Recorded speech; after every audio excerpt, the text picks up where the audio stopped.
Hey Pokemon fans, how's it going? Welcome to the PBL Season 2, Week 8. This is Jacob, the coach of the Ecruteak City Stantlers, and this week we're playing against Greg, the coach of the Viridian City Volcaronas.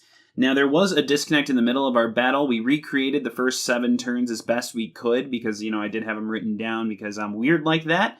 But that being said, there was a little bit of a hacksy thing when we recreated it the first time, so we went back and recreated it again, and we had to change one move choice just to make things flow a little bit easier and remove the chance of the hacks. I'll explain that when we get into it. I'm going to go ahead and start the battle now. So here we go.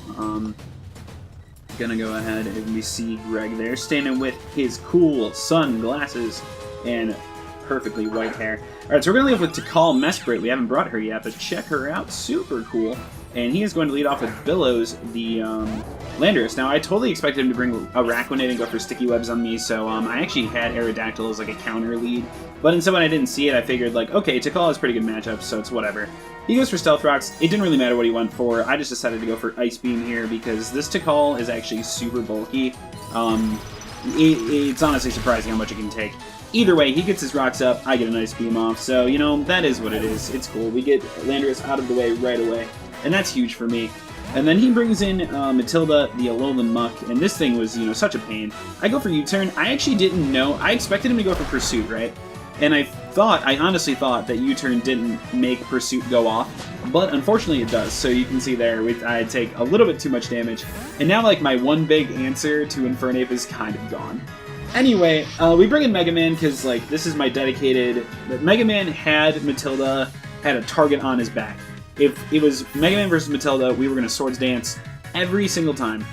He does switch out to the Weezing, which kind of scared me here, but I do just go for the Swords Dance, and I'm like, you know what, cool, we got the boost, sweeto. Now, this turn is the turn that I originally had gone for Iron Head. I wanted to try to flinch him to not get a burn from Will-O-Wisp, but instead, I went with Sucker Punch. He actually ended up with more HP that way, whatever. Then he goes for Hidden Power. I'm assuming fighting because it did a lot of damage, but we do actually live, so that's really good.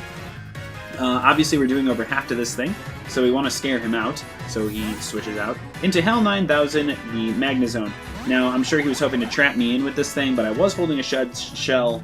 Sorry, the board is kind of hard to say. We go for a knockoff on the switch, we get a ton of damage. We know that he's not Choice Scarf because of that, so then we go for a Sucker Punch to kill him on whatever he was going to do. I don't know what it was, but luckily, I didn't have to deal with it. He brings in Infernape, and I'm like, alright, I would love for Bisharp to, like, stay alive and keep doing stuff, but his time has come.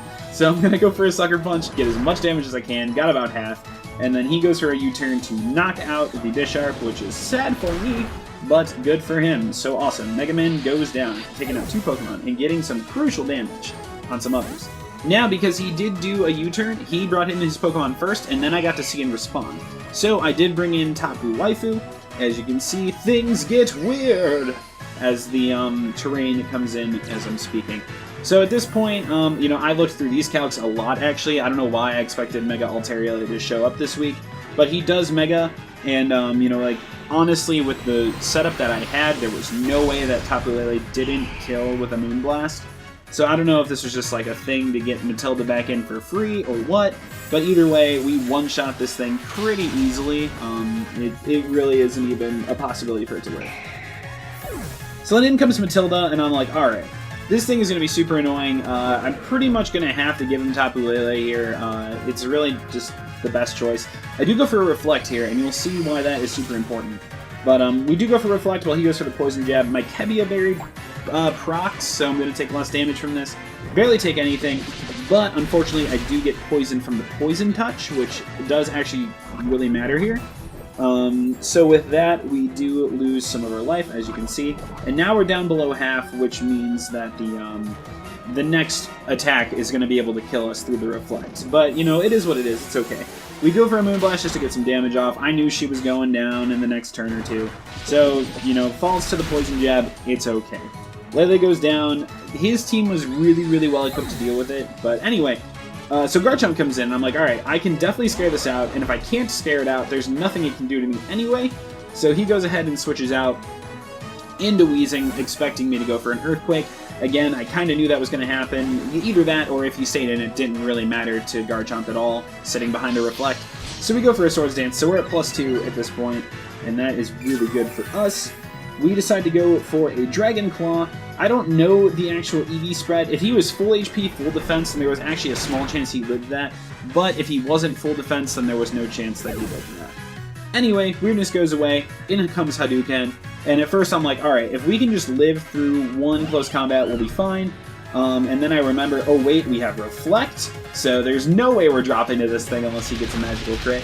So he gets the defense and special defense drops. Those didn't really matter. The Rough Skin's going to do some damage, but again, we're already at +2, so the Earthquake is going to easily take out the Infernape, who was also a huge point of contention on my team building. Almost stopped me from bringing a lot of my Pokemon in general.